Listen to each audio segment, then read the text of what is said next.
안녕하세요. 저는 이제 30대 중반에 접어든 여성이랍니다. 하려는 이야기가 우리 친정에 관한 이야기다 보니 좀 부끄럽기도 하지만 용기를 내어 이야기해 보기로 했어요. 우선 저는 어머니와 아버지 슬하의 두 남매 중 둘째랍니다. 위로 오빠가 하나 있죠. 저희 엄마 아버지는 평가하자면 뭐랄까 아주 계산이 밝은 분들이었어요. 돈에 민감했고 그만큼 다른 사람에게 인색했답니다. 단 한 사람, 오빠한테는 지나칠 정도로 후했어요. 오빠는 할아버지, 아버지에 이어서 3대 독자인 아들이었어요. 그러다 보니 오빠는 어렸을 때부터 금이야 오기야 컸죠. 뭐든지 오빠가 먼저였고 저는 집안에서 거의 존재감이 없었어요. 제가 어렸을 때 할머니가 점을 보신 적이 있었는데 제가 오빠의 앞길을 막을 존재라고 낳지 않는 것이 좋았을 것이라고 했대요. 부모님과 할머니는 그 점쟁이의 말을 아주 확실한 것으로 믿어버린 것 같았어요. 그래서 저는 마치 길에서 주워온 아이처럼 살았거든요. 초등학교를 다니던 시절인 어린 시절부터 부엌 심부름을 하며 자라야 했어요. 초등학교 시절 얼마나 먹고 싶은 것도 많고 갖고 싶은 것도 많은 시절인가요? 저는 먹을 것 하나, 갖고 싶은 것 하나 제대로 먹고 가질 수가 없었어요. 우리 집은 부유하지는 않았지만 그렇다고 해서 남에게 아쉬운 소리 할 만한 집안은 아니었는데도요. 경수가, 오빠가 잘 돼야 우리 집안이 잘 되는 거지. 너는 중학교 졸업하고 아르바이트해서 집안에 좀 보태라. 그리고 오빠가 좋은 대학에 가도록 다들 노력하자꾸나. 중학교밖에는 보내주지 않겠다는 청천벽력 같은 말이었죠. 저는 대학은 꿈도 안 꿨지만 그래도 고등학교는 보내줄 줄 알았어요. 결국 저는 고등학교 진학을 포기했고 근처 편의점에서 일하면서 고등학교를 혼자 힘으로 마치기로 했죠. 밤낮 교대 근무를 하면서 남는 시간에 열심히 공부했어요. 반면에 오빠를 대학에 보내기 위해 엄마 아빠는 별별 노력을 다 하더라고요. 과외 선생을 붙인다, 비싼 학원에 보낸다 등등 할 수 있는 일은 다 했답니다.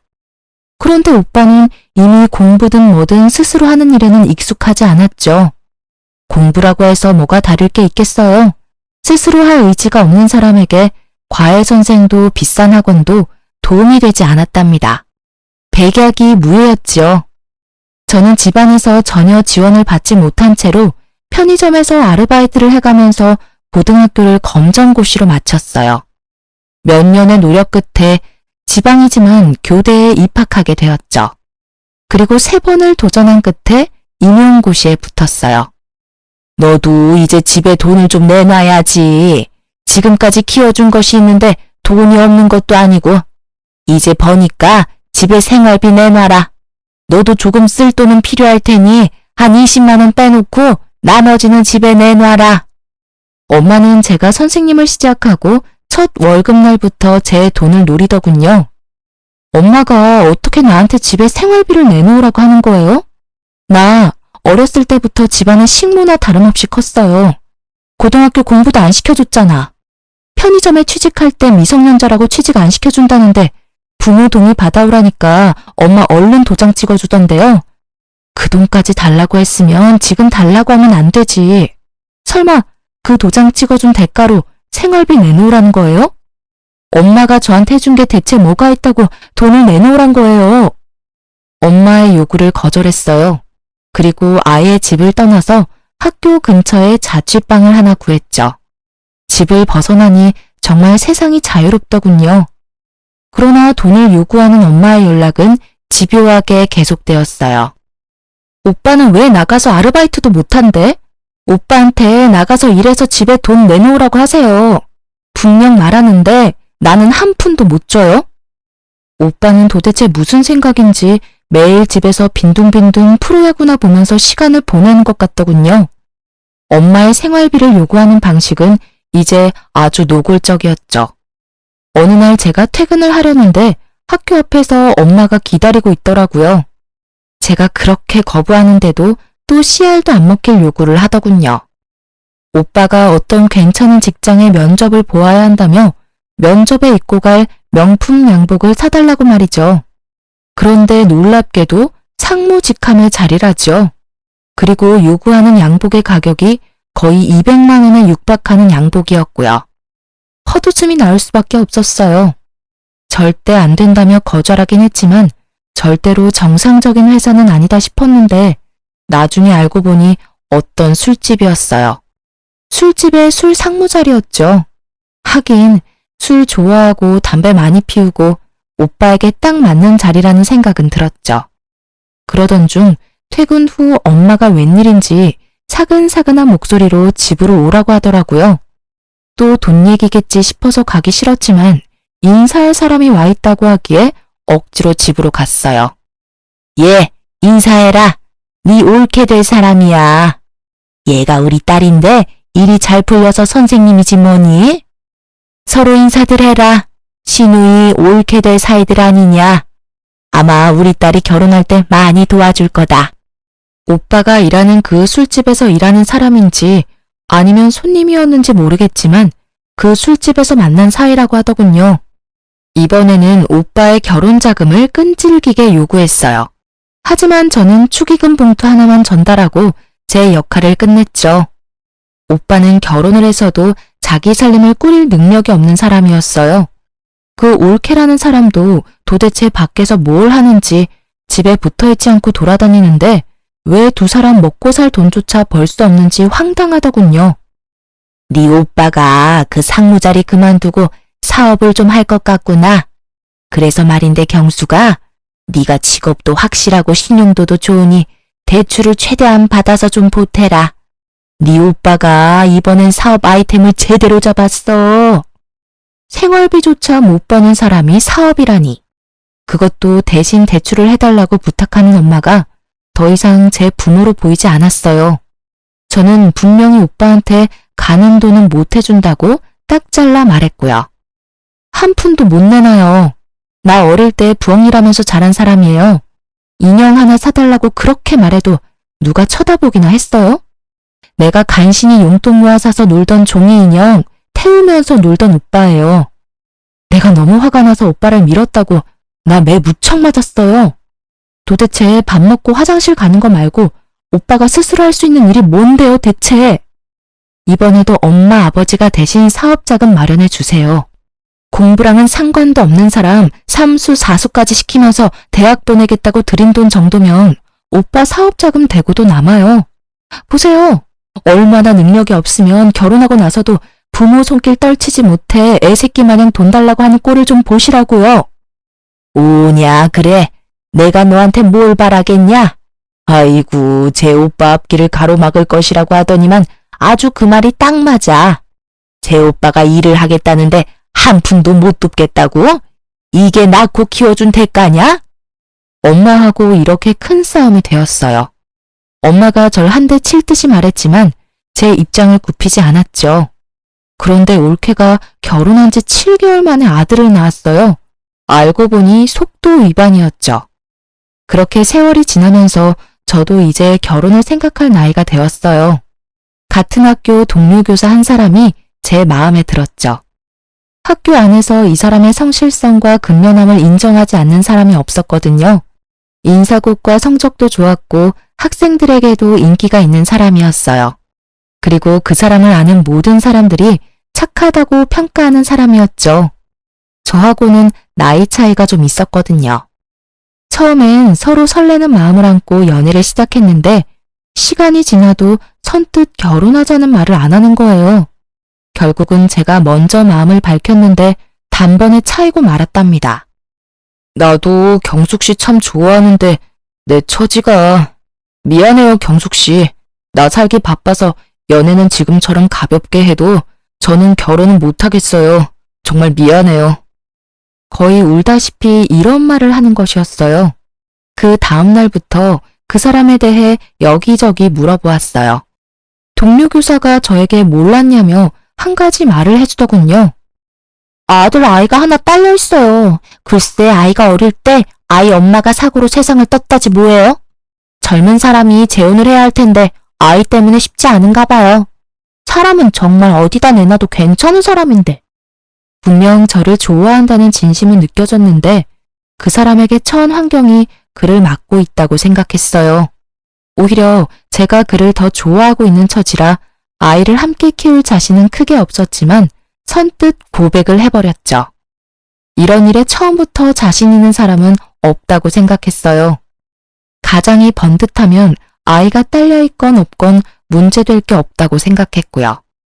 그와 그의 아이를 키우면서 어려움도 같이 헤쳐나갈 마음의 준비를 했답니다.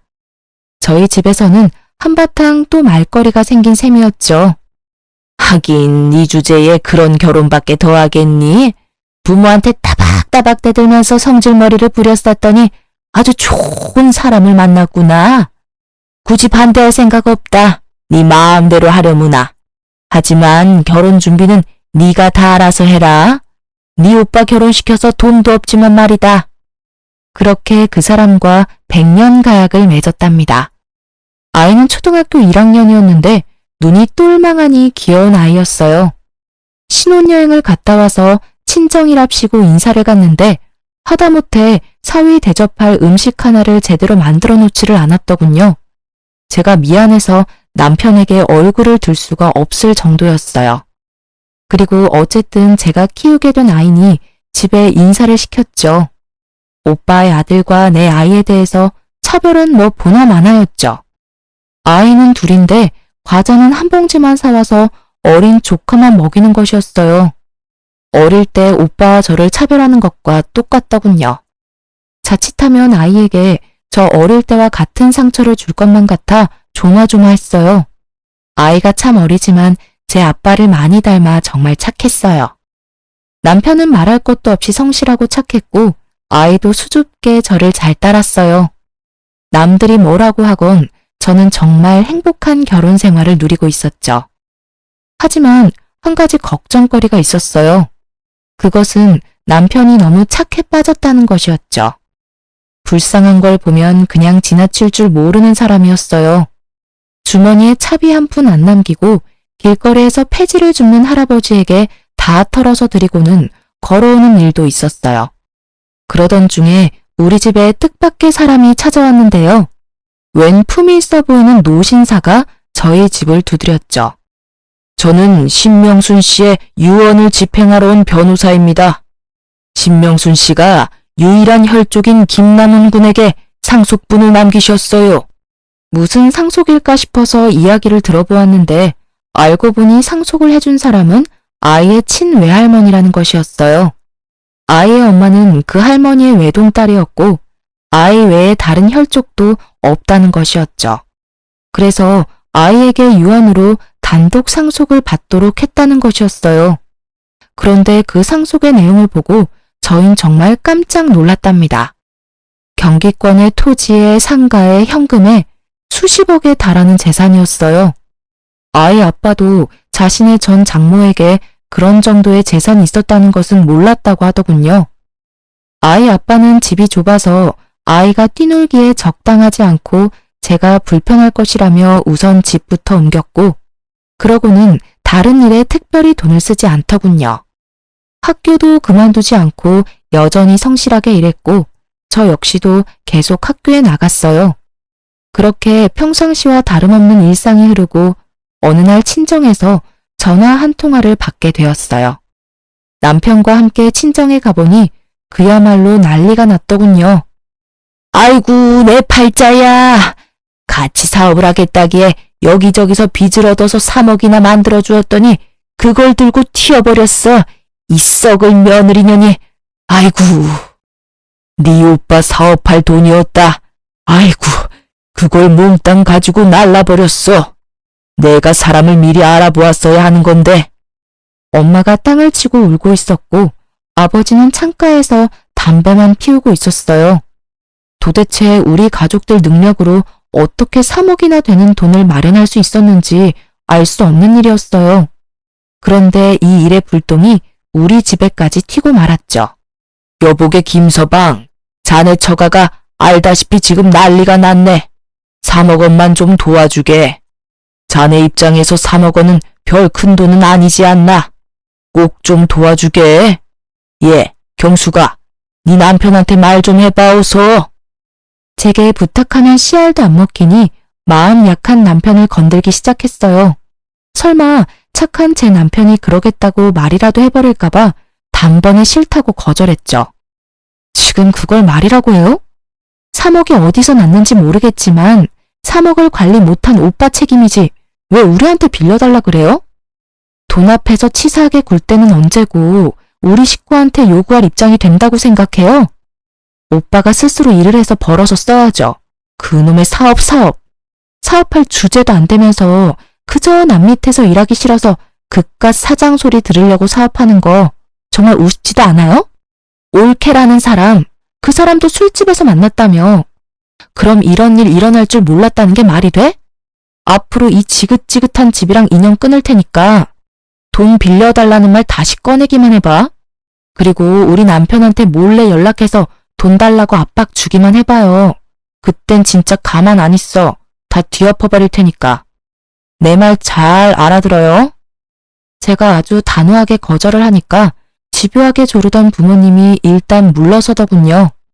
저는 이렇게 친정집으로부터 더 멀어지고 있었어요. 엄마, 아버지도 그리고 그 한심한 오빠도 더 이상 보고 싶지가 않더라고요. 착하디 착한 남편은 또 가족끼리 그러는 거 아니라고 저를 설득했고요. 저는 남편한테 착한 것이 나쁜 것은 아니지만 무조건 착한 것도 문제가 될 수 있을 것이라고 따끔하게 일렀죠. 그런데 그 무렵 친한 친구한테 전화를 한 통화 받았어요. 예, 경수가, 이게 얼마만이니? 너 결혼식 때 보고 이게 처음인가 보다. 얼마나 깨가 쏟아지길래 이렇게 연락이 없니? 저는 그동안 직장 다니랴 아이 키우랴 정신이 없었다고 친구한테 미안하다고 사과를 했는데 뜻밖의 대답이 들려왔어요. 예, 나 말야, 네 오빠 제주도에서 봤는데 꽤 고급 호텔이었거든? 그런데 네 오빠랑 네 부모님까지 다 같이 있는 것 같더라. 너 알고 있나 싶어서 연락했어. 저는 웃으면서 친구한테 잘못 본 거 아니냐고 되물었죠.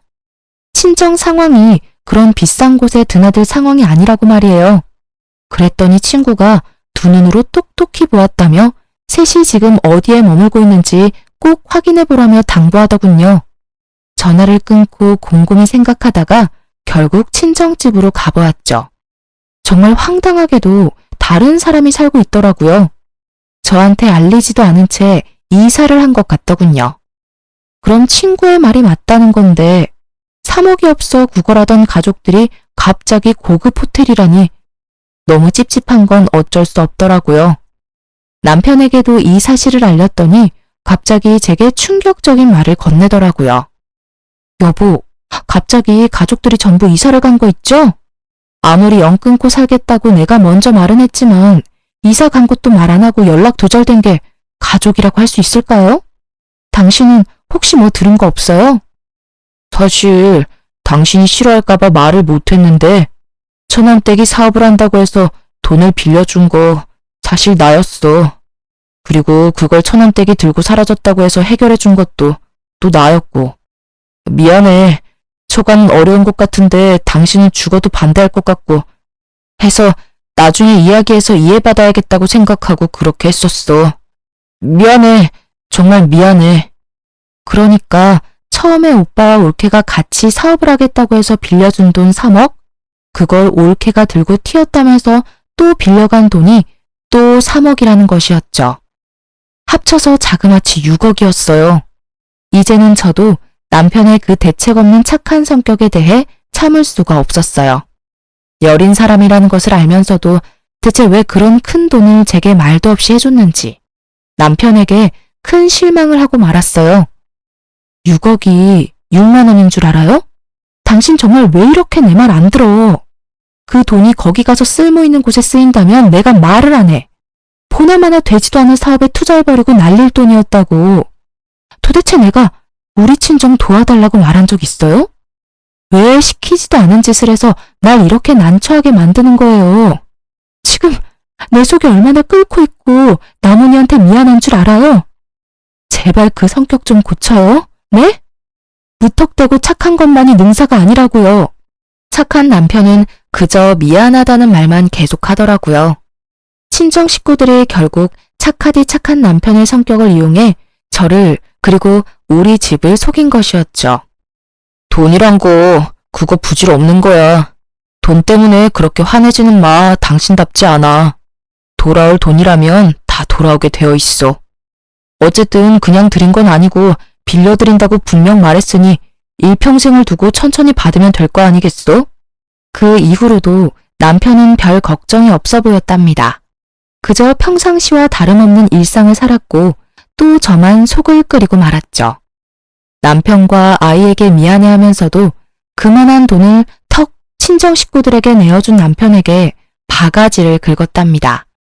그러다가 저까지 그냥 있을 수만은 없다는 생각이 들었어요.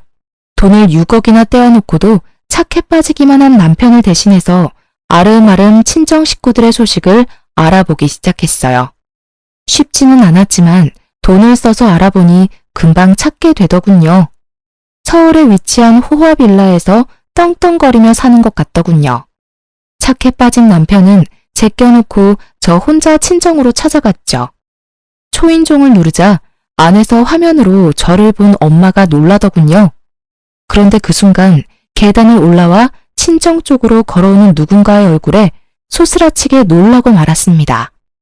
돈을 들고 튀었다던 그 올케란 년이 손에 명품 로고가 붙은 쇼핑백을 잔뜩 들고 집으로 들어오다가 저에게 딱 걸린 거였죠.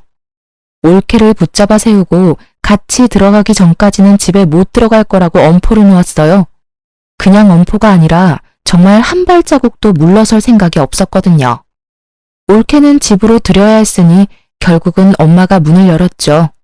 아버지와 오빠가 저를 보고 귀신을 본 듯 놀라더군요. 집에 와서 남편에게 친정 식구들의 소재지를 알아냈다고 이야기해 주었어요. 남편이 알 수 없는 미소를 띠더군요. 여보가 직접 알아낼 줄은 몰랐네. 그 돈 빌려드리면서 계속 사람 붙여서 당신 친정 식구들 움직이는 거 관찰하고 있었어.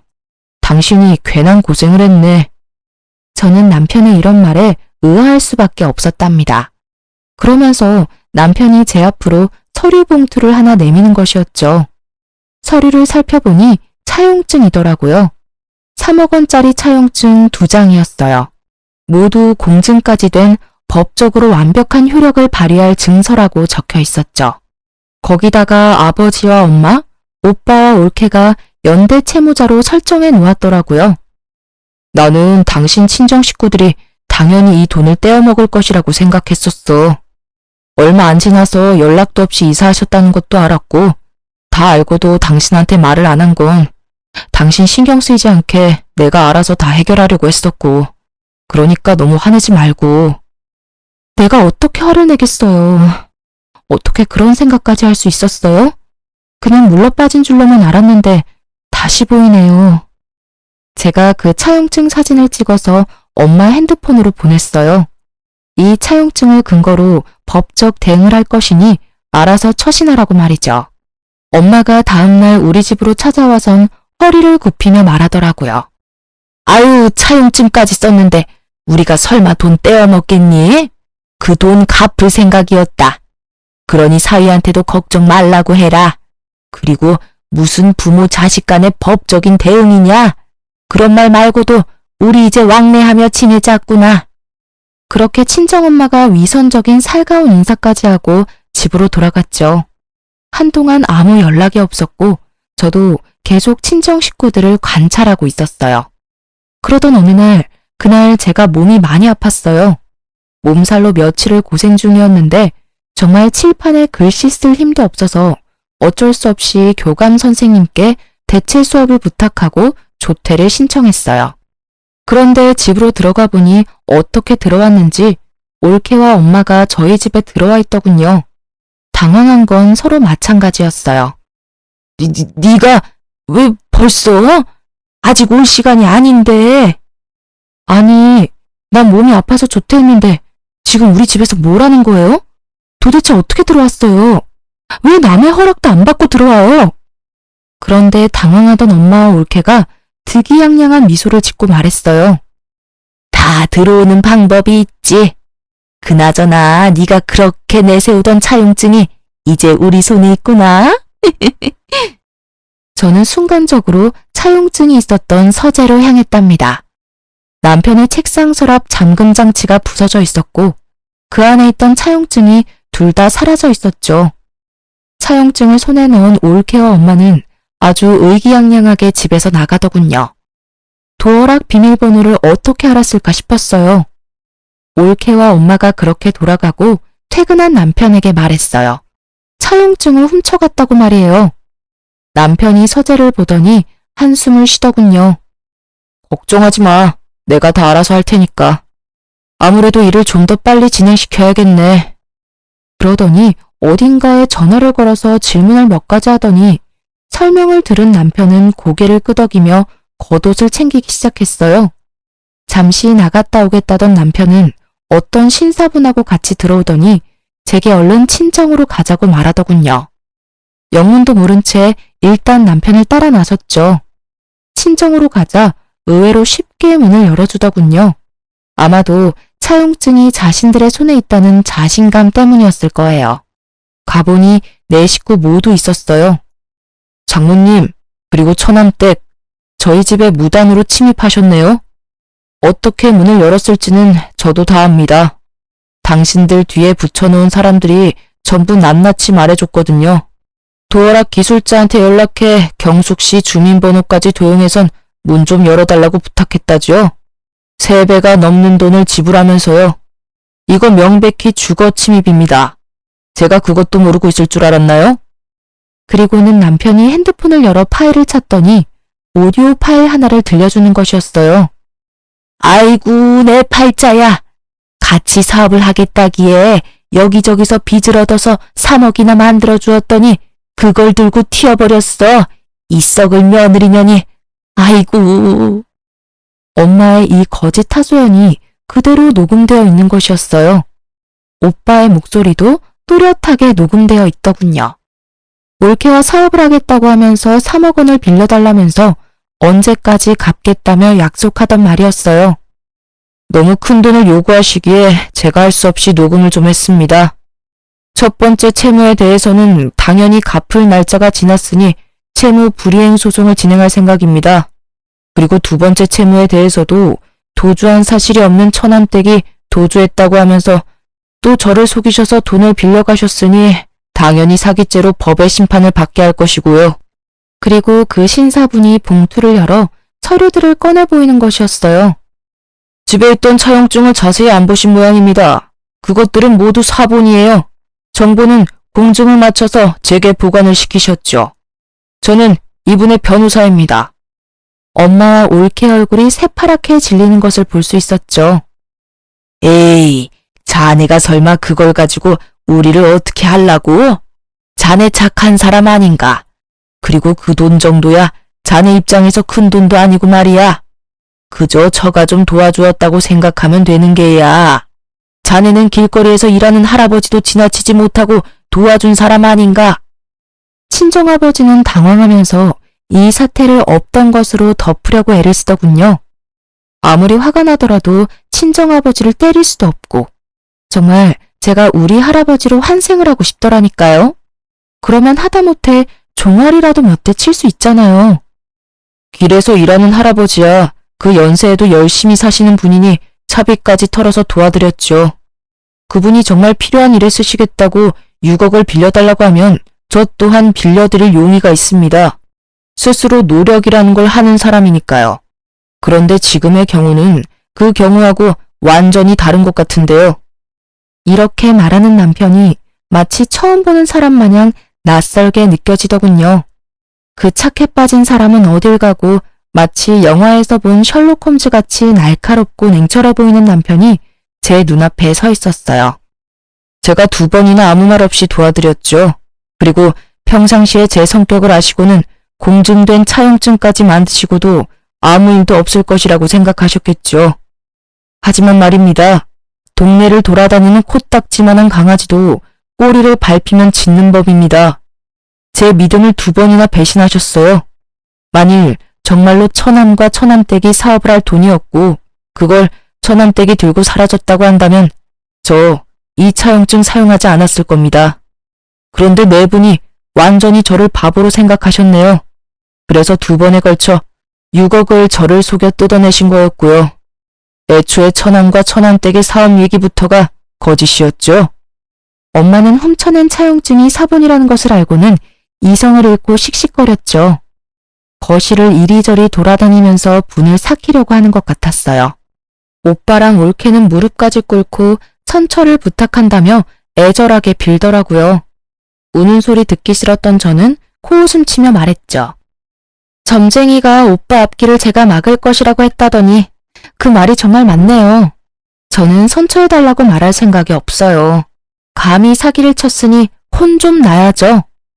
그런데 제 말을 들은 엄마가 이성을 잃고 제 머리채를 잡고 흔드는 못 볼 꼴이 벌어졌죠.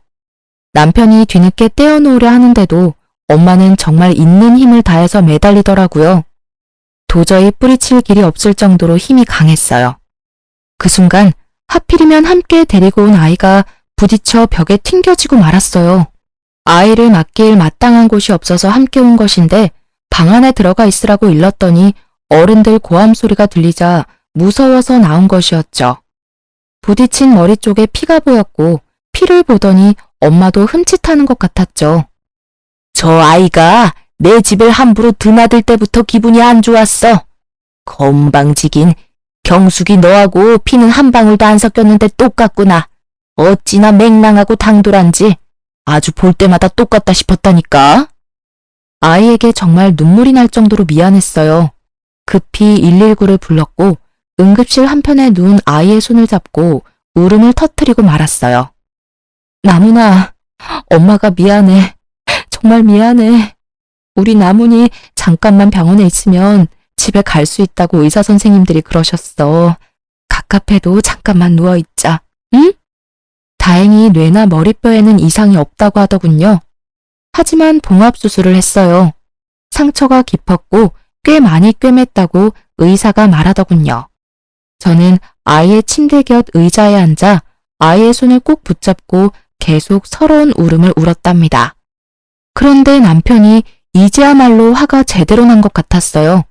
남편이 말하더군요. 다른 건 다 참아도 내 가족에게 함부로 하는 것은 못 참겠다고요. 당연히 민 형사상의 책임을 모두 묻겠다고 했죠.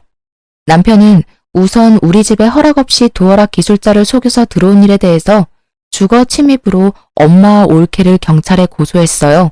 그리고 채무에 대한 연대 책임을 지고도 상환을 하지 않는 가족 모두를 가장 형벌이 센 사기죄로 고소했죠.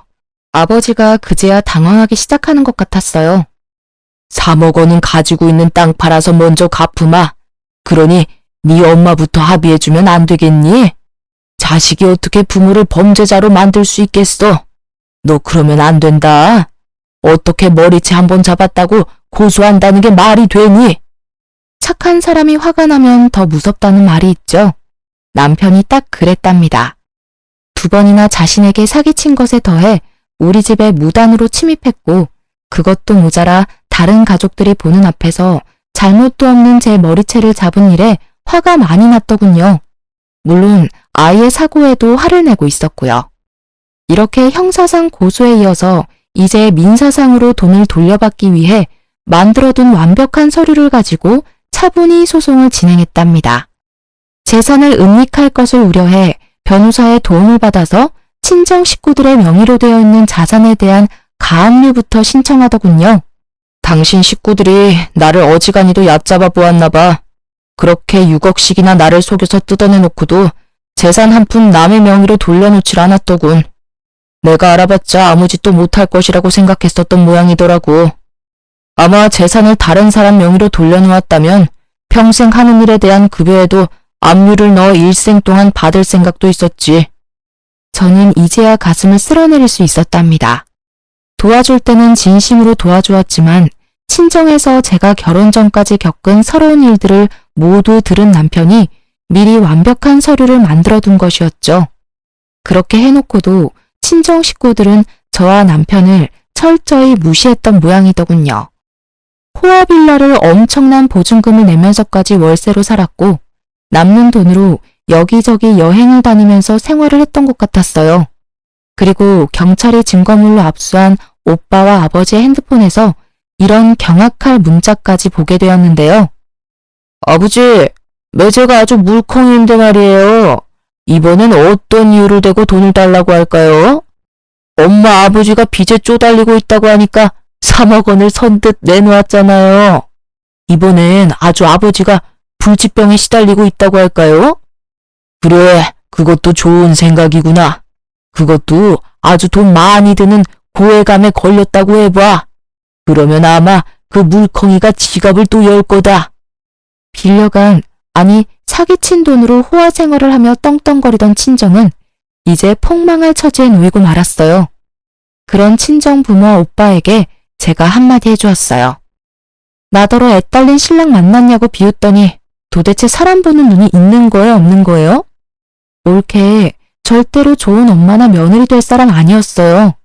그것도 못 알아보고 착한 사위는 이용하고 도대체 어떻게 사람들이 이래요?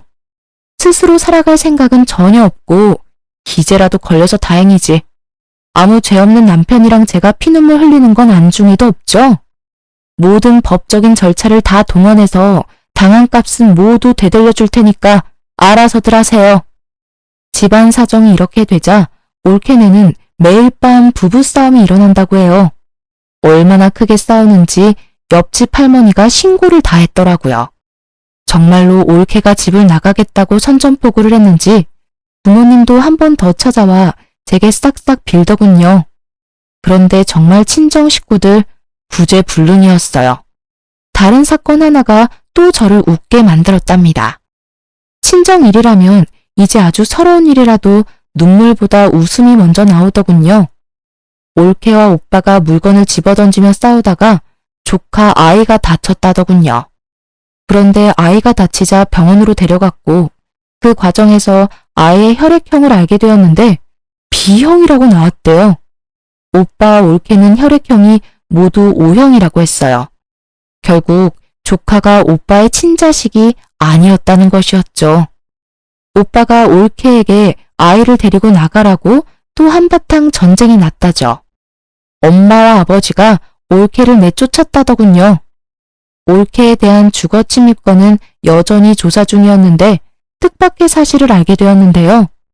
올케가 먼저 만나던 남자가 있었는데 결혼은 하지 않고 동거를 했었나 봐요. 아마 아이의 친부되는 남자였겠죠. 올케가 그 남자에게서 돈을 빌렸는데도 갚지 않자 이 남자가 고소를 했고 사기죄로 유죄 판결을 받은 전력이 있다고 했어요. 이런 사실이 드러나자 올케는 도주의 위험이 있다고 경찰이 여겼는지 구속수사로 전환시켜 착실히 조사받고 있는 중이고요. 그 여자 처음 본 순간 어떤 사람인지 제가 딱 알아보았죠.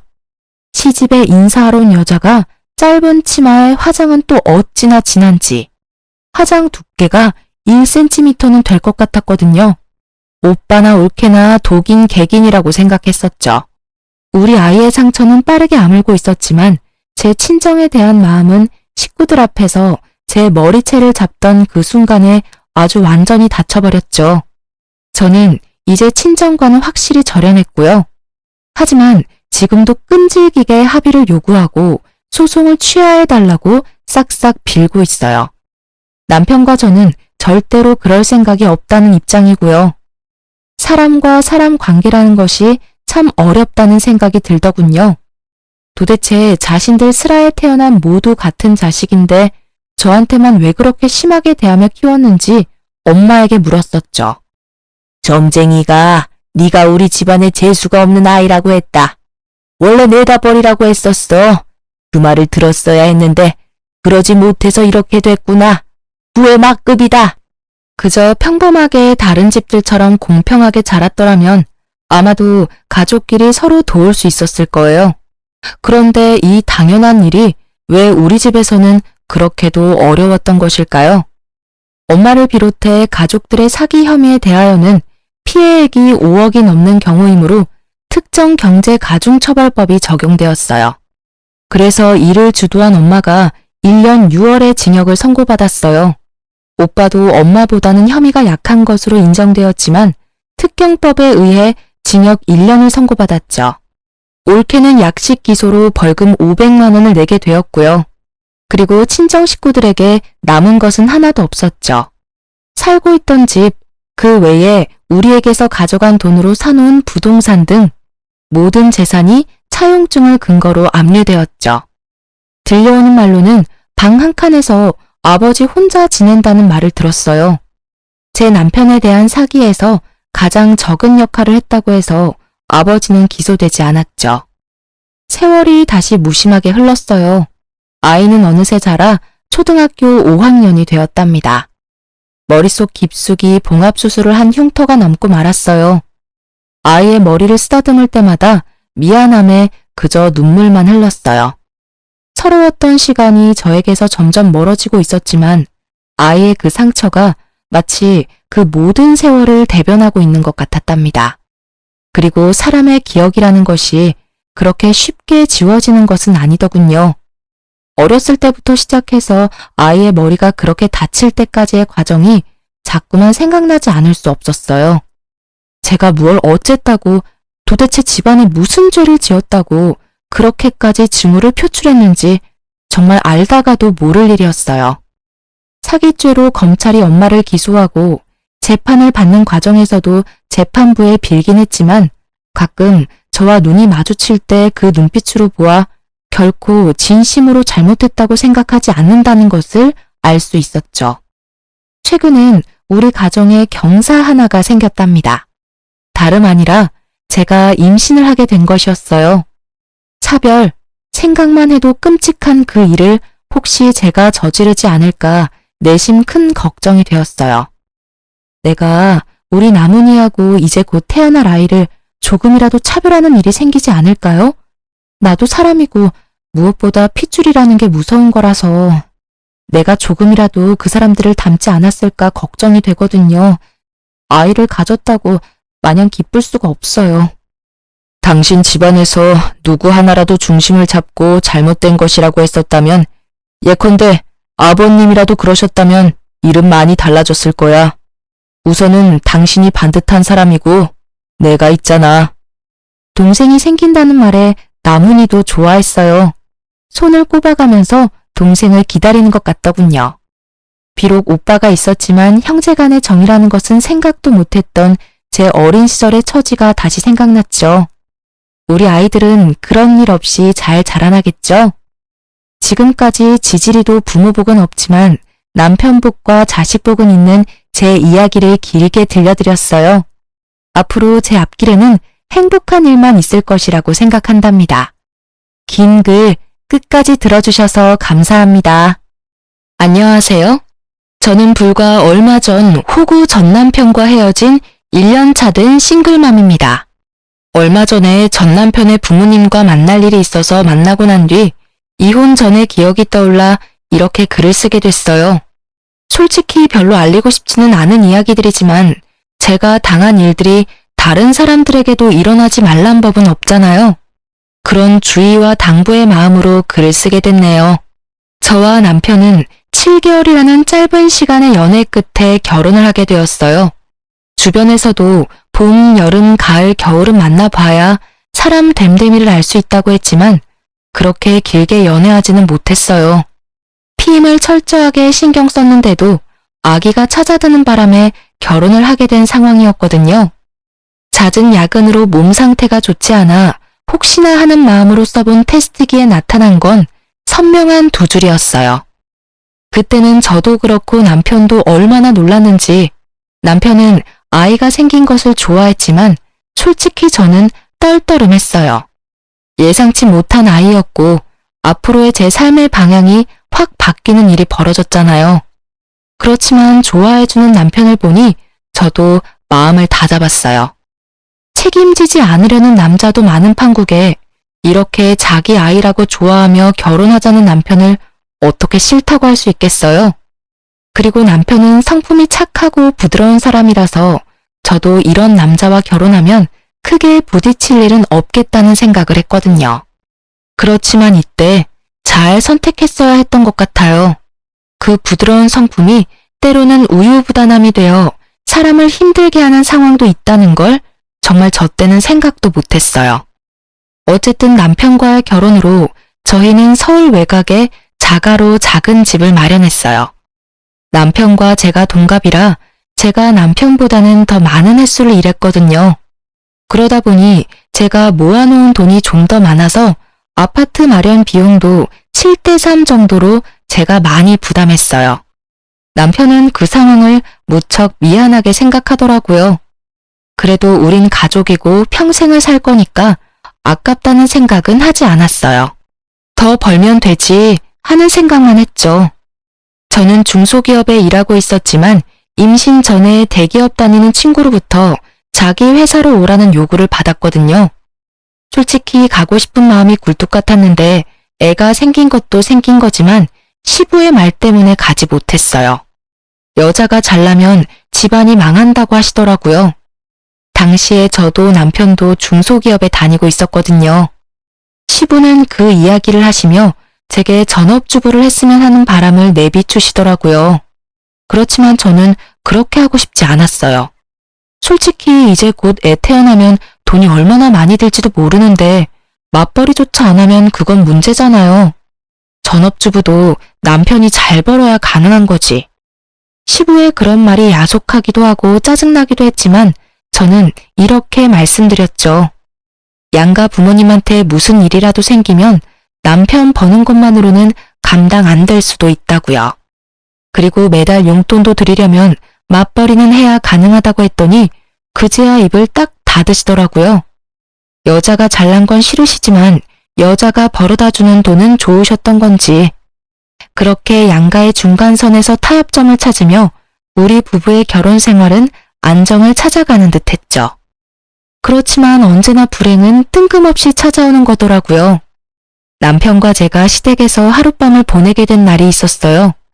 그날은 명절이었고 일찍 잠에 들어버리신 터라 TV를 켜서 보는 것도 죄송한 마음에 남편 휴대폰으로 같이 예능을 보기로 했었어요. 30대 두 사람에게 10시는 그리 늦은 시간이 아니잖아요.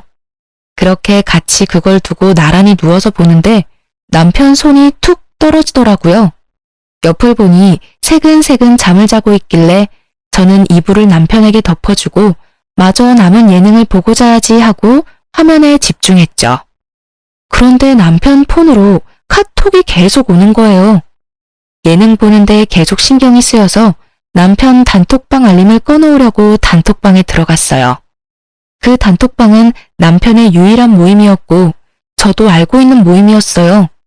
남편의 초등학교, 중학교 동창들인데 남편과 결혼 전에 제일 먼저 소개받은 것도 이 모임의 친구들이었죠.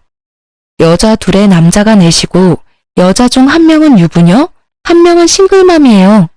남자는 남편을 포함한 두 사람이 유부남이고 나머지는 솔로였죠. 다 아는 친구들이고 친한 사이니까 신경 안 쓰려고 했는데 대화의 내용이 요상하게 흘러가더라고요. 남편이 그 싱글맘한테 새로 출시한 스마트워치를 선물해줬다는 이야기였죠.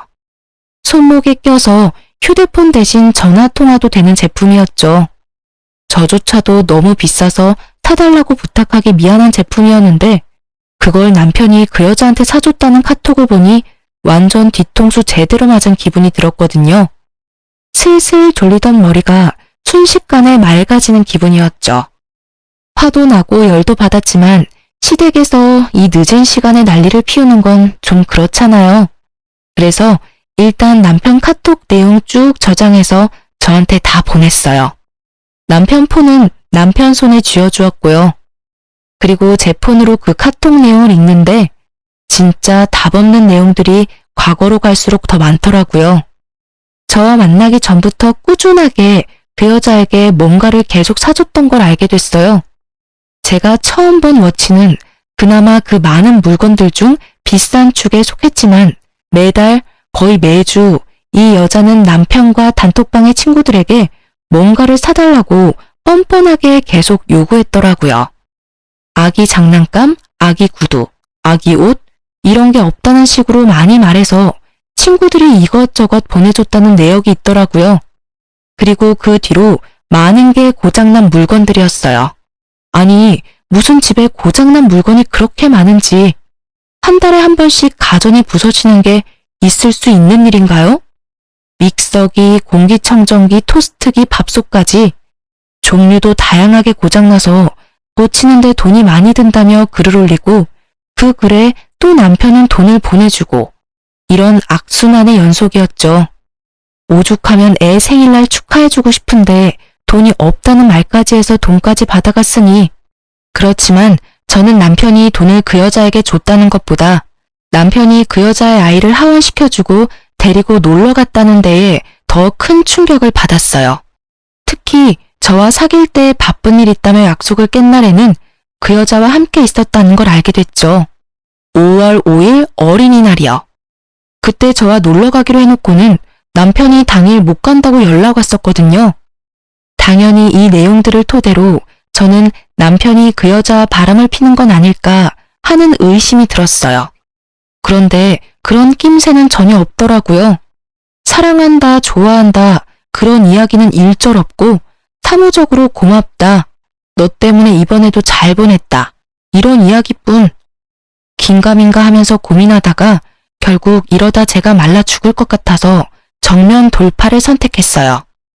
남편이 집에 오기를 기다렸다가 남편 밥 먹을 때 카톡 내역 보여주며 이게 뭐냐고 물어봤죠. 이거 도대체 뭐야? 스마트워치를 그 여자한테 사줬다는 이 대화. 아니, 이 여자가 뭔데 당신이 이 비싼 걸 해줘? 혹시 너 그 싱글맘이랑 바람 피니? 무슨 소리야. 절대 아니야. 얘랑은 그런 거 아니라고. 젊을 때부터 혼자 애 키우고 사는 거 보니 딱 해서 친구들이 십시일반 모아서 도와주는 거지. 절대로 다른 의미로 그런 거 아니야. 당신 말대로면 워치는 사치품이잖아. 그냥 시계도 많을 텐데 왜 굳이 스마트워치야? 그 여자가 이거 사달라고 요구했던데 당신은 왜 그걸 사준다고 한 건데 말이 안 되잖아. 힘들고 딱 해서 도와주는 건 나도 이해하지. 근데 스마트워치는 생필품이 아니지. 당신은 사주면서 그런 생각도 안 들었어? 그런 생각이 들기도 했는데 근데 또 안 사주면 너무 나쁜 사람이 될 것 같기도 하고 애가 저렇게 사달라고 부탁하는데 거절하기에는 또 미안하기도 하고 그렇지만 그거 사줬다고 해서 내가 걔랑 그렇고 그런 사이라는 건 절대 아니야. 그것만은 믿어줘. 그래? 착한 사람이 되고 싶을 뿐이었다는 거야? 근데 그 착한 사람은 돈 없으면 못 되는 거니? 당신 친구들은 꼴랑 몇천 원, 몇만 원짜리 도와주고 하던데 너는 왜 몇십만 원짜리 물건으로 도와주냐고. 비싼 물건뿐이면 차라리 말을 안 해. 근데 자기가 뭐라고 그의 어린이집까지 가서 하원을 시켜주는 거야? 너 그러다 그 여자의 입학식, 졸업식까지 같이 가서 사진도 찍겠다? 이거 이해 못하는 내가 이상한 거니? 아니면 이게 이상하다는 걸 이해 못하는 네가 이상한 거니? 자기야, 들어봐. 나는 그 친구가 너무 딱해서 그래. 어린 나이에 임신까지 했는데 일 저지른 놈은 책임도 안 진다 그러지. 결국 어린 나이에 혼자 애 놓고 대학도 못 가서 제대로 된 직업도 못 가졌잖아. 게다가 걔가 막 함부로 놀러 다니거나 일진 같은 애였으면 우리도 안 도와줬을 거야. 그런데 걔가 얼마나 성실하고 밝은 친구였는데. 남편 놈은 저의 성난 노성에 도리어 저를 설득시키려고 하더라고요. 이건 완전 심파가 따로 없었죠. 눈물이나 한 바가지 흘려주고 싶대도 그게 남의 남자 주머니에 있는 돈을 가져가는 여자에게 흘려줄 수 있는 건 아니잖아요. 열심히 침 튀겨가며 설명하는 남편의 말을 저는 뚝 잘라먹었어요. 당신이 나랑 결혼을 안 하고 아직 사귀는 사이였으면 이런 행동이라도 이해는 했을 거야. 물론 그 상태였다면 결혼은 못했겠지? 다른 여자한테 지극정성 쏟는 남자랑 결혼을 왜 해? 근데 말이지, 우리는 결혼을 했어. 결혼하고 나서 이런 행동을 하는 건 오해의 소지가 많다는 생각 해본 적은 없어? 솔직히 내가 지금 오해를 했다 하더라도 당신이 반박할 수는 없는 입장인 건 알고 있을 거 아니야? 바꿔서 생각을 해봐. 내가 다른 남자들한테 이런 거 다 받아가면서 살았다고 하면 당신이 나를 이해해 줄 수 있었겠어? 그거랑은 다른 문제지. 당신이 싱글맘이 아닌데 그런 걸 받으면 양다리거나 어장관리잖아. 그거랑은 확연히 다르지. 그럼 다르게 말해볼게. 내가 당신 만나면서 정말 불쌍하게 사는 내 남사친한테 돈이며 시간이며 다 퍼다 주고 있다고 생각해봐. 그러면 넌 어떻게 생각할까? 아, 내 와이프가 참 착하구나 하는 생각부터 들까, 이 여자 바람난 거 아니야? 하는 생각부터 들까? 그 말을 하자 남편이 순간 답을 못 하더라고요. 내가 싱글맘이고 아니고가 중요한 게 아니야. 너는 지금 내 남편이고 나랑 결혼을 했는데 그 여자한테 돈이며 시간 더 퍼다 주고 있는 게 문제라는 걸 너만 모르는 것 같은데? 네가 책임져야 할 가족은 너랑 나랑 우리 아기, 그리고 양가 부모님 말고는 없어. 친구라면 조금씩 도와줄 수는 있지. 그런데 그런 식으로 도와주는 건 서로 너무 선을 넘은 거 아니야? 그치만 어떻게 모른 척해. 애가 그렇게 힘들다고 뭐라 하는데. 우리가 도와줄 수 있는 부분이 있으면 도와줘야지. 그래서 계속 그렇게 돈이랑 시간을 퍼다 줄 거야? 못한다고 그 여자한테 이야기해. 내가 보는 앞에서 전화를 하던지 카톡을 보내던지. 못하겠어. 나 완전 나쁜 놈으로 보일 거 아니야. 네가 못하겠으면 내가 할 테니까 그 여자 연락처 내놔. 제 말에도 남편은 연락처를 줄 생각을 안 하더라고요. 끝까지 자기가 나쁜 사람 될까봐 겁내는 그 모습이 진짜 짜증났어요. 저는 남편 앞에서 폰 열어서 단톡방에 있는 그 친구들 중 한 명에게 문자를 보냈어요. 할 말이 있는데 그 싱글맘 전화번호 좀 달라고요. 그랬더니 아무 생각 없이 보내주더라고요. 그래서 그 번호로 전화했어요. 남편이 눈앞에서 무슨 일이 벌어지는지 걱정하는 눈치였지만 저는 이 상황을 두고 볼 수는 없었어요. 안녕하세요. 저 태환 씨 와이프 되는 사람인데요. 남편이 여태껏 당신한테 돈이며 시간을 쓰고 있다는 걸 알았어요. 태환 씨 저랑 결혼한 사람이고 부탁할 만한 거 있으면 다른 사람한테 해주세요. 솔직히 유부남하고 계속 엮이면 오해받는 건 당신이잖아요? 이보세요. 저랑 태환이는 당신이 태환이 만나기 훨씬 전부터 친구였어요. 솔직히 왜 우리 사이가 당신한테 제한받아야 하는지 모르겠네요. 친구 사이는 친구 사이, 부부 사이는 부부 사이. 그걸로 끝 아닌가요? 서로 간에 선은 넘지 않는 게 좋을 것 같은데요. 선을 넘는 게 누군지 몰라서 이러세요? 솔직히 당신이 우리 남편한테 가져가는 돈이 적은 돈이 아니잖아요. 친구랍시고 매번 도와달라는데 유부남한테 그런 식으로 해달라는 건 곤란하죠. 그리고 왜 우리 남편이 당신 아들 하원까지 시켜줘야 해요? 주변 사람들이 당신이랑 우리 남편이 바람핀다는 소문나면 좋겠어요? 그 말을 하니 싱글맘이 말이 없더라고요. 저는 이 여자가 그걸 싫어한다는 걸 깨닫고는 좋게 타일렀어요. 좋게 말할 테니 지금부터는 정상적인 친구처럼 지내주세요. 관계를 아예 끊으라는 말이 아니잖아요. 상식적인 관계로 지내줬으면 좋겠어요. 그렇게 말하고 전화를 끊었고 남편 얼굴은 완전 하얗게 질려버렸더라고요. 남편 앞에서 스피커폰으로 대화를 나눴거든요. 그리고 이후 불시에 남편 통장과 카드 내역을 확인했지만 그 싱글맘에게 돈을 주는 건 없더라고요. 이쯤에서 확실하게 잘라낼 수 있어서 다행이라고 생각하며 안심을 했지만 상황이 그렇게 좋게 흘러가지만은 않았어요. 제가 남편에게 그 싱글맘에 대한 주의 경보를 내린 후 남편은 그럭저럭 잘 지내는 듯 보였어요. 쓸데없이 돈 나갈 데도 없고 그 여자 부탁에 달려나가지 않아도 되니 본인 나름대로는 그것도 편했나 보더라고요. 그런데 이상하게도 어느 날을 기점으로 남편이 상태가 안 좋아 보였어요. 안절부절 못하거나 초조해하며 집 초인종 소리에 무척 예민해졌죠. 초인종이라도 울리면 불이 나게 인터폰 앞으로 가 화면을 확인하더라고요. 이상하다 싶었는데 그 이유가 며칠 뒤에 밝혀졌어요. 그것도 저희 집이 아닌 시댁에서 말이죠. 그때는 시부의 생신이어서 시댁에 방문한 상태였는데 초인종이 울리더라고요.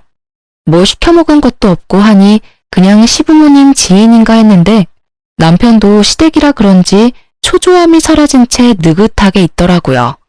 그런데 시동생이 인터폰을 확인하더니 아는 척을 하더니 문을 열어주더라고요.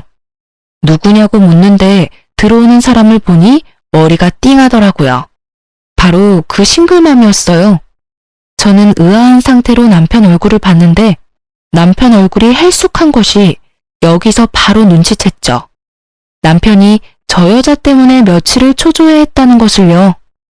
앞으로 있을 일에 대비해 저는 폰을 몰래 꺼내 동영상을 누르고 제가 항상 매는 크로스백 가방 앞에 꽂아뒀어요. 물론 카메라를 앞쪽으로 해서 말이죠. 남편은 그 여자 얼굴을 보더니 당장 그 여자 팔을 잡고 끌었어요. 뭐 하는 거야? 나와서 이야기해. 못 가. 너나 놔? 여기 있는 사람들도 진실을 알아야지. 너 혼자 빠져나가려고 그러지? 아니, 이게 무슨 일이야? 이 저자는 누군데 여기 와서 이 난리고. 결국 참다 못한 시부가 큰 소리를 쳤어요. 그랬더니 남편이 그제야 난감한 얼굴로 그 싱글맘의 팔을 놨어요. 안녕하세요. 이렇게 인사드려서 죄송해요. 저는 너무 억울해서 여기까지 찾아왔어요. 제가 지금 임신 4개월이거든요. 그런데 애 아버지가 저기 있는 태환 씨예요. 그런데 그동안 저 사람이 돈 한 푼을 안 주더라고요. 그게 바로 저 와이프 탓이고요. 그간 얼마나 저한테 악독하게 굴었는지, 만나지 마라, 돈도 달라고 하지 마라, 얼마나 못되게 굴었는지. 저 여자가 저를 괴롭혔어요. 그 웃기지도 않은 총극을 지켜보고 있노라니 어안이 벙벙하더군요. 그녀의 등장에서 어느 정도 예상은 했는데 이 정도로 연극을 할 줄은 몰랐던 거죠. 아무리 봐도 저 여자는 남편의 친구가 아니었던 모양이에요. 그때 제가 해준 충고 같은 거는 처음부터 의미가 없던 거였죠. 저는 아주 열받은 표정으로 남편을 쳐다봤는데 남편 표정도 저 못지않게 똥 씹은 표정이더라고요. 가만 보니 저 사람도 이 상황이 자기가 바란 상황은 아닌 듯 보이더라고요. 그래서 제가 남편에게 먼저 물었어요. 그래서 저 말이 진짜야? 저 여자 뱃속의 애가 당신 애야? 나도 잘 모르겠어. 그 말을 하며 머리를 벅벅 긁는 남편을 보니 더 답답하더라고요. 그게 무슨 뜻이야? 제대로 말하라고. 여기 있는 사람들 답답해서 돌아가시기 전에. 딱 한 번 잤어. 그것도 술에 취했던 터라 기억도 잘 안 나고. 거짓말. 한 번이 아니라 여러 번이었어요. 처음에만 술에 취해 있었고 그 뒤에는 술 취한 적도 없어요. 봐요. 이 사람도 거짓말만 하고. 불쌍한 내 새끼. 남편의 말을 굳이 정정하는 상간녀를 보며 저는 화가 머리 꼭대기까지 났어요. 그래서 지금 여기서 두 사람이 잤다고 이렇게 당당하게 이야기하는 거예요? 그거 불륜이라는 뜻인데 저는 불륜을 그냥 두고 넘길 생각은 없어요. 그러니까 잘 생각하고 말해요. 진짜 둘이서 합의하에 잔 거 맞아요? 저는 처음에는 그럴 마음 없었어요. 그런데 저 사람이 억지로... 아니, 그럴 마음이 없으면 왜 애를 가졌어요? 그리고 정말로 남편이 억지로 그랬으면 경찰서 가서 신고를 할 것이지 왜 여기 와서 질질 짜는 거예요? 웃기잖아요. 지금 여기서 제일 황당하고 울고 싶은 건 나인데 왜 네가 울어요? 여기 와서 피해자 코스프레 하고 싶은 거예요?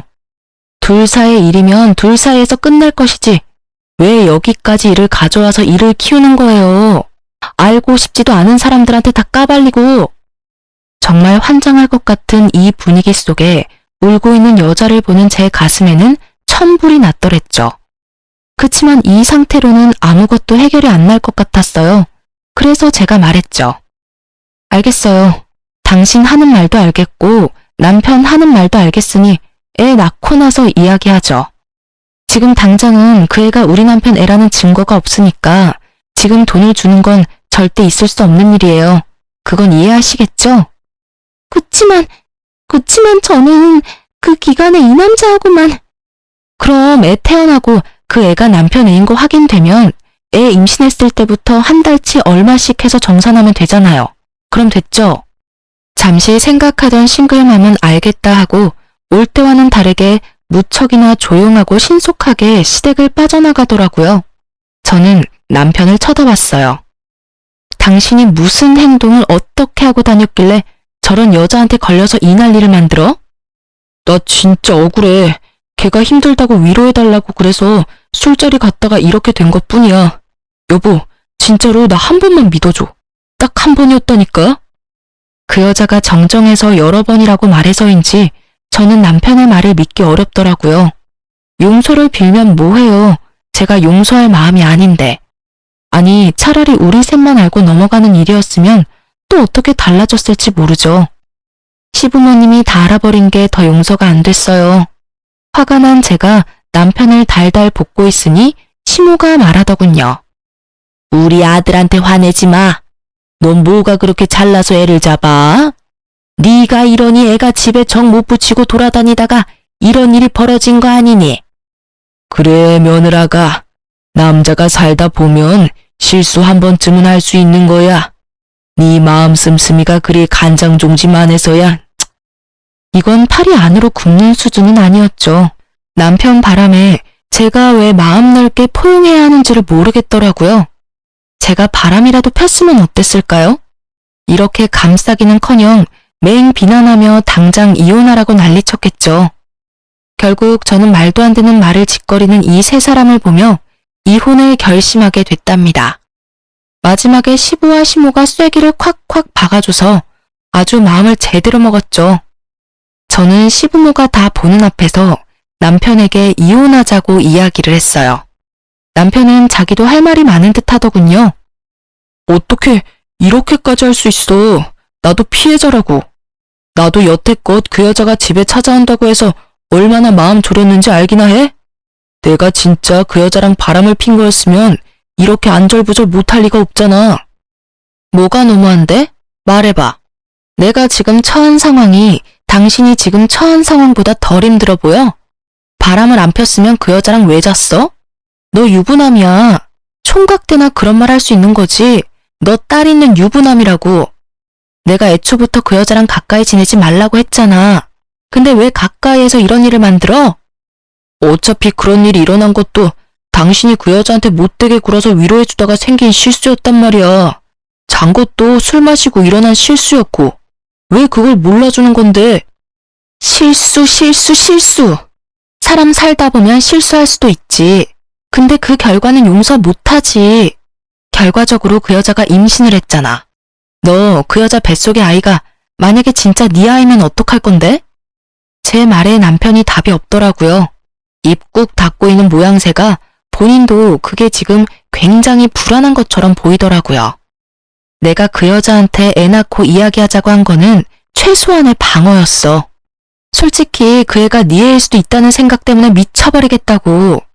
너 만약에 그 애가 네 애면 너 그 애한테 매달 양육비 갖다 줘야 해. 그럼 너랑 우리가 정상적으로 살 수 있다고 생각해? 난 그 꼴 보고는 못 살아. 내 새끼한테 줘도 모자랄 애정이며 물건들이며 다 그 여자애한테 뺏기는 거 용납 못한다고. 그 부분은 내가 책임질 거야. 당신이랑 우리 애한테는 피해 안 가도록 나도 방법 찾아볼게. 그러니까 혼자서 이렇게 이혼이니 뭐니 그런 말 좀 하지 말고 당신도 양보를 좀 해. 책임? 그러면 나랑 내 아이가 받을 상처들은 어떻게 책임질 건데? 네 몸이 두 개가 아닌 이상 한쪽은 포기해야 하는 순간이 와. 나는 네가 그 여자한테 매번 불려가는 것도 매번 돈 뜯길 것도 이미 예상하고 있어. 나 임신 중일 때도 그 여자한테 그렇게 다 퍼다 줬잖아. 나하고 약속도 깨고. 그런 당신이 우리 딸이 필요하다고 할 때 옆에 있어줄 수나 있겠어? 매번 그 여자한테 휘둘리며 돈이나 뜯기길래 주의를 줬는데 결국은 또 그 여자한테 엮여서 이런 일이나 만들잖아. 앞으로 얼마나 많은 날을 그 여자 때문에 가슴속에 돌 하나 얹은 채 살아야 하냐고. 나 그 짓 못해. 그만해라. 아들놈이 아무리 잘못했어도 며느리 너도 이러는 거 아니야. 그리고 너 이혼하면 어떻게 먹고 살 거야? 네가 무슨 재주가 있어서 혼자 벌어 산다고. 그냥 돈 벌어다 주는 남편이 있어야 편안하게 사는 법이다. 참고 살아. 시간 지나면 다 해결될 일이야. 죄송하지만 아버님, 저요 생각보다 능력 좀 되는 사람이에요. 이름만 말하면 모두가 아는 대기업에 다니는 친구가 나더러 들어오라고 추천까지 해줬거든요. 거기 가면 월급도 많이 벌고 복지도 엄청 좋아요. 그러니까 돈 벌어먹을 능력 충분하니까 그런 쓸데없는 걱정은 하지 마세요. 네가? 어이구, 그럼 거기 가지 왜 여기서 이러고 있어? 허세 부리는 거 다 안다. 그러니 이쯤하고 묻어둬. 내가 왜 거길 안 갔는데요? 아버님 때문이잖아요. 항상 여자가 잘 나가면 집안 망한다고 하시니 일부러 중소기업에서 남편만큼 벌면서 다니고 있었어요. 이제 이혼하면 아버님 눈치 볼 일도 없고 제가 하고 싶은 대로 할 수 있잖아요. 이혼하면 저도 대기업 들어가서 돈 열심히 벌 거예요. 너 잘난 대로 살겠다고 남편 앞길을 이렇게 막아? 네가 잘나면 얼마나 잘났다고 우리 아들 길을 이렇게 죽여놔? 이혼하고 싶으면 해. 이야기 들어보니 우리 아들 잘못만도 아니구만. 남편 앞길을 제가 막았어요? 그 여자랑 이 남자가 자진해서 지 앞길 막은 거지 왜 저한테 따지세요? 제가 뭘 잘못했는데요? 제가 무슨 길을 죽여놔요? 지 잘못에 지가 기죽어 있는 거 저들 어떡하라고요? 어디 손녀딸 앞에서 자랑스럽게 이야기해보세요. 너희 아빠 바람 폈는데 너희 엄마가 용서 안 해줘서 아빠가 힘들다고 그렇게 말해보시라고요. 그걸 알면 애가 아빠 옆에 있겠다고 하겠어요? 제 아빠 더럽다고 싫다고 하겠죠. 저의 저주 같은 악담에 시부모의 얼굴은 제가 시집 온 이래 가장 충격을 받은 표정이었어요. 저는 시부모와 남편을 보면서 이야기했어요. 제가 원하는 조건으로 합의 이혼 안 되면 소송 걸 거고 그 여자한테도 상간소송 할 거예요. 그리고 애는 무조건 제가 데리고 갈 거예요. 친권, 양육권 절대로 지킬 거니까 그렇게 알고 계세요. 저는 다음날 바로 남편에게 이혼 서류를 건네고 보란듯이 대기업으로 이직했어요. 남편은 그 뒤에 저에게 찾아와 빌더라고요. 미안해. 내가 이렇게 빌게. 나 그 여자랑 인연도 다 끊을 거고 친구들 인연도 다 끊을게. 그러니까 제발 이혼은 하지 말아줘. 아직 애도 어리고 아빠가 얼마나 필요한지 알잖아. 미안한데 그 이야기는 지금 할 이야기가 아니라 네가 그 여자랑 붙어먹기 전에 내 충고를 듣고 했어야 할 이야기지. 지금 그게 다 무슨 소용이야? 나는 당신이랑 열심히 벌어서 그 여자한테 양육비 주고 싶은 마음 요만큼도 없어. 그러니까 이혼은 절대로 번복 안 해. 네가 진짜 딸한테 좋은 아빠이고 싶으면 면접 교섭권 써서 애나 잘 만나러 와. 뭐 아직 어려서 아빠 없으면 더 잘 클 것 같지만. 그렇게 이야기하고 남편을 보냈어요. 뒤늦게 왜 그런 말을 하는 거죠? 이미 자신이 호구라는 걸 알았을 때 나한테 고마워하며 그 여자랑 관계를 끊었어야죠. 호구당하는 거 구해준다고 생각했더니 도리어 둘이 붙어먹어버려 놓고 이제 와서 후회하는 건 너무 웃기잖아요. 그렇게 그 싱글맘이 애를 낳기 전에 저희는 완벽하게 법적으로 남남이 되었어요. 질질 끌게 될 줄 알았지만 상간녀가 시댁 쳐들어와 난리친 걸 녹화한 동영상과 카톡 내용 덕분에 모든 게 일사천리로 진행됐어요. 전 남편은 그쯤 되니 어쩔 수 없이 이혼에 동의할 수밖에 없었죠. 그렇게 이혼하고 한 달 좀 지났을까요? 그 여자가 애를 출산했다는 카톡을 올려놨더라고요. 딸이었어요. 웃긴 게 가족이 생겼다라고 적어놨더라고요. 그게 딸이 생겼다는 의미만은 아니라는 걸 저는 알고 있었어요. 전 남편과의 재혼 이야기가 나오고 있다는 걸 들었거든요. 뭐 어차피 저한테는 이미 지나간 똥차고 하등 쓸모없는 존재였기에 신경조차 쓰지 않았지만 그래도 짜증은 나더라고요. 내 딸은 아빠 없는 부서진 가정 속에서 크게 생겼는데 전현 딸은 엄마 아빠가 있는 완벽한 가정 속에서 크겠구나 하고요. 그래서 마지막으로 약간 심술을 부렸어요. 남편에게 카톡을 보냈거든요. 딸이 너무 예쁘더라. 애 둘 양육비 주려면 힘들겠네? 그래도 혹시 모르니까 애 유전자 검사는 해봐. 혹시 둘한테 들어갈 양육비 하나로 줄어들지 누가 알아? 솔직히 정말 심술이 가득한 말이었다고 저도 인정합니다. 그런데 자기 자식이면 상관없는 거잖아요. 제가 그냥 심술 부린 거로 끝나는 거니까요. 그런데 남편이 이렇게 말하더군요. 그런 거 안 해도 나랑 걔랑 결혼하기로 했어. 이왕 이렇게 된 거 내가 책임지는 게 맞고 그럴 거면 아예 처음부터 의심하는 행동은 안 하는 게 맞는 것 같아서 양육비는 당신한테만 주면 될 것 같아. 그 여자랑도 이미 상의 끝났고. 뭐 네가 그렇게 생각한다면 그런 거지. 나야 양육비만 제때 받으면 다행이고.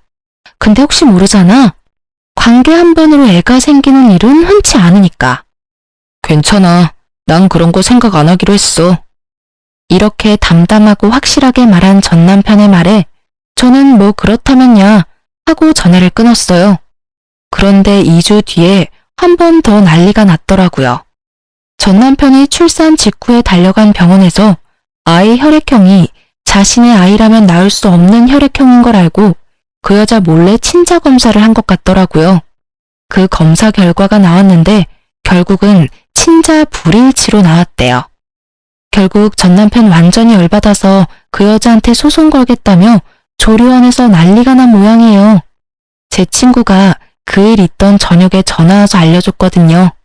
친구는 그 조리원에서 일하고 있는 간호사였거든요. 네 전 남편이랑 상간녀 대판 싸우던데 완전 장난 아니었잖아. 네가 거기 있어야 했는데 진짜 아깝다 아까워. 왜? 그 여자애가 전 남편 애가 아니었대? 그럼 그렇지. 어떻게 한두 번으로 임신이 그렇게 확 될 수가 있어? 그렇지. 검사 결과지 들고 흔드는데 불일치 딱 보이더라고. 근데 그 여자도 성격 만만치 않더라. 친저 불일치까지 떴으면 할 말 없는 게 정상인데 그 여자 하는 말이 네가 나랑 하룻밤 보낸 거는 사실 아니냐고 따지더라고.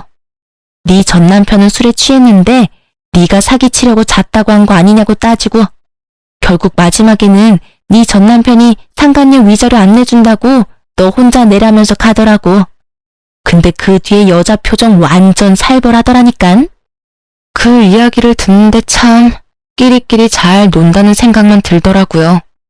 그리고 이후에 그 여자의 살벌한 표정이 어떤 사건을 불러온지 듣고야 말았죠.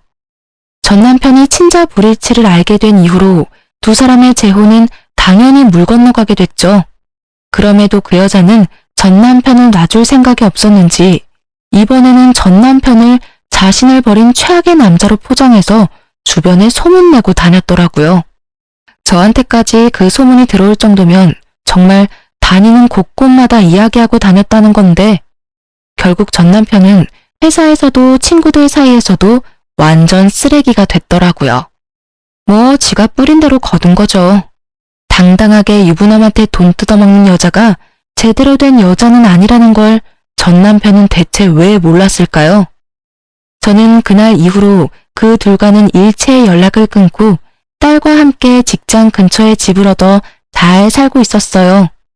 재산 분할로 받은 돈, 위자료, 상간녀 위자료까지 싹 다 긁어 모아서 장만한 작은 평수의 아파트에서요. 저도 그 여자처럼 싱글맘이 되었지만 그래도 저는 제 힘으로 잘 벌어먹고 살고 있었죠. 누구처럼 유부남한테 거지처럼 구걸하며 살고 싶진 않았으니까요. 그런데 이혼 후 처음으로 맞는 딸아이 생일에 시부모가 먼저 연락이 왔어요. 생일날 얼굴이나 한번 보자고요. 면접 교섭권이 있기는 했지만 남편은 그걸 한 번도 쓴 적이 없었어요. 애한테 부끄러웠는지 아니면 저를 만나고 싶지 않았는지 이유는 알 길이 없었지만 저는 차라리 잘 됐다고 생각했죠. 근데 그걸 남편이 아닌 시부모가 쓸 줄은 몰랐거든요. 그렇게 시부모와 딸의 생일에 만난 곳은 매우 비싼 레스토랑이었어요. 딸아이 생일이라 제가 미리 특별하게 예약해둔 곳이었는데 그곳에 온 시부모의 눈이 동그랬더라고요. 놀랐겠죠. 이 정도로 돈을 쓸 줄은 몰랐을 테니 말이죠. 네가 무슨 돈이 있어서 이렇게 비싼 데서 밥을 먹어? 딸 생일이면 근처 고깃집만 가도 되는데 뱁새가 황새 쫓아가다는 험한 꼴을 못 면한다는 말 모르냐? 아무것도 모르는 시부는 또 옛날에 하던 말을 그대로 읊고 계시더라고요. 제가 잘 나가고 있을 거라는 생각은 전혀 해본 적도 없었겠죠. 그 사람하고 이혼하고 직장 옮겼어요. 새로 옮긴 직장은 월급이 저번 직장보다 2배는 뛰었어요. 월급 수준 생각하면 여기서 밥 한 끼 먹는 건 부담 아니에요. 두 분 것도 예약해놨으니까 맛있게 드세요. 그리고 손주도 많이 보고 싶으셨으니까 어렵게 전화 주셨을 텐데 많이 보고 가세요. 제가 시부모에게 그렇게 이야기하자 시모가 쭈뼛거리며 제게 말하더군요. 사실 애 생일에 네가 애를 제대로 안 보고 있을까봐 걱정돼서 연락했어. 혼자 일하면서 애 보는 게 보통 힘든 일이 아니잖아. 그래서 애한테도 신경 못 쓸 거라고 생각했는데 생각보다는 잘 지내고 있는 것 같구나. 시모가 그런 말을 하는 이유는 분명했죠. 이 두 사람은 제가 제대로 못 사는 걸 보고 싶어 한 것 같더라고요. 제가 뭐라 말하려고 입을 때렸는데 옆에서 제 직장 동료가 지나가다가 저를 알아보고는 제게 다가오더라고요. 저는 처음에는 약간 당황했어요. 이혼한 시부모와의 자리에 직장 동료가 있는 게 괜히 불편했거든요. 그런데 그 동료는 슬쩍 자리를 보더니 시부모가 제 친정 부모님인 줄 알더라고요. 그러면서 이렇게 말하더라고요. 아유, 어머님 아버님 되시나 봐요. 애기 데리고 가족이 다 같이 있는 모습이 너무 보기 좋네요. 이 사람이 일을 얼마나 잘하는지 살림도 일도 확실하게 해내는 슈퍼맘이에요. 우리 회사 와서 진짜 운이 트인 것 같더라고요. 쓰레기 같은 남자도 떠나갔으니 이제 곧 더 좋은 남자 만날 수 있을 거니까 부모님들도 너무 걱정하지 마세요. 그럼 즐거운 식사 자리 되세요. 이렇게 말하고 간 직장 동료를 보며 저는 속으로 웃음을 삼켜야 했어요. 내일 일하러 가서 그 사람들이 제 시부모고 당신이 모르는 사이에 두 사람에게 물 먹인 거라고 말하면 정말 부서가 뒤집어질 정도로 웃을 것 같았죠. 그런데 저와는 다르게 두 분의 얼굴 표정은 너무 안 좋더라고요. 그럴만하죠. 제가 못 살고 있을 거라고 생각하고 자기들이 뭐라도 되는 마냥 저를 챙겨주면서 생색내는 마음으로 나왔을 텐데 그렇게 하지 못했으니까요. 제가 못 살고 있었어야 이 두 분의 마음이 편했을지도 모르죠. 자기들이 생각한 대로 맞아떨어졌다며 좋아했어야 했는데 저는 그와는 정반대로 살고 있으니까요. 그 뒤로도 저를 보는 내내 배알이 꼴리는 표정이 정말로 압권이었답니다. 저는 시치미를 뚝 떼고 열심히 애 밥 먹이고 저도 밥이나 먹었죠. 그리고 마지막으로 전 남편에 대해 슬쩍 물어봤어요. 잘 지내고 있냐고. 그런데 표정이 완전 제대로 썩어 들어가더라고요. 저한테도 표정을 숨기지 못할 만큼 잘 못 지내고 있는 것 같더라고요. 저도 몰래 그런 생각이 들었죠. 잘 살고 있어서 미안하게 됐네요. 하는 고소한 마음이요. 두 분하고 헤어지는 길에 말씀드렸어요. 저번에 전 남편한테 들었어요. 그때 그 여자랑 재혼한다고 했다면서요? 전 남편한테 전해주세요. 행복하게 잘 살라고요. 저는 다 알고 있었지만 모르는 척 그렇게 말했죠. 불난 집에 기름 붓고 싶은 마음에서요. 남의 마음을 그 정도로 갈기갈기 잘라놨으면 당신네들 마음도 그 정도쯤은 찢어져 봐야죠. 제 말에 웃지도 울지도 못한 채로 두 사람은 떠나갔고 저는 집에 와서 속이 후련하도록 웃었어요. 정말 그동안의 앙금이 다 흘러내리더라고요. 그리고 나중에 들은 소식인데 전 남편뿐만이 아니라 상간녀도 결국은 자기 업보 그대로 돌려받았더라고요. 상간녀가 전 남편이랑 재혼 틀어지고 완전 악에 받쳐서 주변에 소문 엄청 냈잖아요. 그게 전 남편이 그 소문에 반박을 안 해서 소문이 더 번진 거였거든요. 그런데 전 남편이 떡하니 자기 카톡 프로필에 친자 불일치 서류를 찍어다가 올려놨더라고요. 결국 그것 때문에 전 남편 욕하던 사람들이 전부 상간녀 쪽으로 화살 돌려서 엄청 비난했다고 하더라고요. 게다가 상간녀 신상까지 탈탈 털리는 바람에 꽃뱀 소리 들으면서 그 모임 친구들한테도 손절당했다고 하더라고요. 게다가 그 여자가 둘째 애를 전 남편 자식이라고 바락바락 우겨서 결국 진짜 그 애 아빠한테도 버림받아서 애 양육비도 못 받고 애 둘 키운다고 하더라고요. 어째요? 이제는 십시일반 도와줄 친구들도 없는데 말이죠. 전 남편은 오해가 다 풀렸지만 사람에 대한 불신으로 굉장히 소극적인 사람이 되었다고 하더라고요. 그 이후로 전 남편도 시부모도 연락하지 않아서 그 뒤의 일은 알지 못하지만 꼬박꼬박 양육비는 보내는 걸 보면 살아있기는 한가 보다 싶어요. 저는 여전히 딸애와 잘 지내고 있어요. 커가는 아이 재롱 보면서 돈도 벌면서 때로는 힘들기도 하지만 때로는 너무 행복하기도 하고 가족의 형태는 조금 다르지만 딸과 저, 이 둘만으로도 완벽한 가족처럼 지내고 있어요. 호구처럼 살다가 결국은 사기에 낚여서 자기 인생을 스스로 나락으로 보낸 전 남편을 보면서 절대 저렇게는 살지 말아야지 하는 생각을 해봅니다. 제가 그렇게 말렸는데도 제 말은 듣지도 않고 그 여자와의 만남을 지속한 남편이 참으로 어리석다고 느껴졌어요. 제 말만 잘 들었어도 호구가 되지는 않았을 텐데 말이죠. 그래도 후회는 이제 이미 늦은 상태죠. 저는 마음의 평화와 안정을 찾았고 아이도 아빠가 없다는 것에 이제 익숙해져 있으니까요. 재혼은 하겠다 하지 않겠다 그렇게 딱 잘라 생각하는 건 아니에요.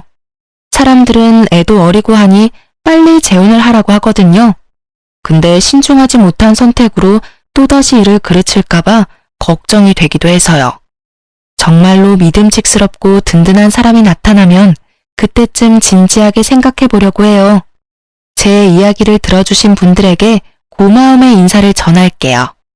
별 볼 일 없는 싱글맘의 흔할지도 모르는 그런 이혼 이야기였지만 재미있게 읽어주셨으면 좋겠네요.